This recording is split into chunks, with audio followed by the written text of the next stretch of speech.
Comment acheter de la crypto-monnaie sur L-Bank? Nous allons diviser la vidéo en 3 étapes. Donc la première étape pour acheter de la crypto-monnaie sur L-Bank, c'est d'abord de se recharger en USDT. Donc de déposer de l'USDT sur son compte L-Bank. Soit l'USDT, soit le Bitcoin, soit l'Ethereum. Mais je vous conseille l'USDT puisque c'est un stablecoin. Donc votre balance ne va pas changer quand vous allez vous recharger en USDT. Donc pour ce faire, vous allez cliquer sur USDT. Vous cliquerez également sur recharger. Donc je viens là, vous sélectionnez le réseau. Ça vous générera une adresse de réception. Vous copiez l'adresse de réception. Vous remettez l'adresse de réception à celui qui vous vend les cryptos ou à sur la plateforme que vous achetez les crypto-monnaies. Voilà, ou si c'est une personne qui vous envoie, vous lui remettez votre adresse de réception. Il vous rechargera en USDT.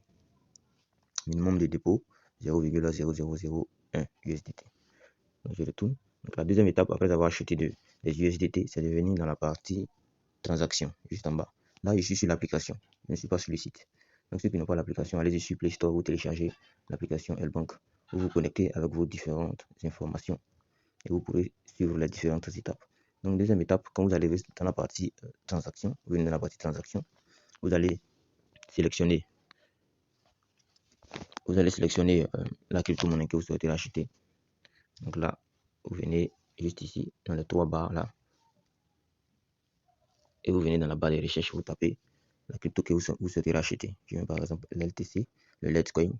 Vous verrez directement ici la crypto-monnaie. Vous cliquez dessus. Donc la deuxième étape, c'est de choisir la crypto-monnaie, votre crypto-monnaie à acheter. Troisième étape, vous venez dans cette partie, ici. C'est là que l'achat se déroule. Donc, vous venez d'acheter, vous avez cette partie qui est marché. Donc acheter au marché ou acheter en vous donnant votre prix. Donc limite et market. Quand vous mettez sur limite, c'est vous qui définissez le coût d'achat, le prix d'achat ou le prix de vente. Quand vous mettez sur marché ou market, vous subissez le prix du marché. Donc vous achetez au prix du marché. Le prix du marché, c'est ce prix-là que vous voyez là, c'est le prix du marché. Sinon, vous voyez ces différents coûts. Donc celui-là, il est décidé à acheter l'LTC, le Litecoin à 82,5 $. Et celui qui est au-dessus là, il veut vendre ses LTC à 82,51 $. Donc en fonction de toi, ton prix la valeur de USDT que tu souhaites dépenser pour acheter le LTC, ça va exécuter sur cette partie, chez celui-là, si tu veux vendre, ou chez celui-là si tu veux vendre tes LTC, ou chez celui-là si tu veux acheter des LTC, simplement.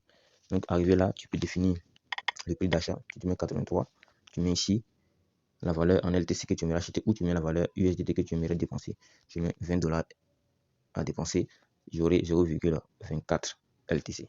Si je lance la commande, puisqu'il y a ces gens-là qui sont juste avant moi, en fonction du prix, j'ai mis 83. Donc ça va exécuter d'abord ceux qui sont en dessous, puisque j'aimerais racheter. Si je mets une valeur en dessous de ces valeurs, je vais me retrouver au-dessus d'eux. Donc je serai plus vite exécuté. Ou soit je viens, je mets sur marché, et là je mets la valeur que j'aimerais dépenser, 30 $, je mets acheter, ça va automatiquement exécuter et je vais vendre. Donc ça ne dit pas. Quand vous mettez au marché, vous achetez automatiquement. La limite, c'est vous qui définissez le prix d'achat, tout simplement. Vous finissez ça, vous pouvez revenir dans votre portefeuille et vous verrez la crypto-monnaie en question que vous aurez acheté. Si vous souhaitez l'envoyer à quelqu'un ou dépenser sur une plateforme, tout dépendra de vous.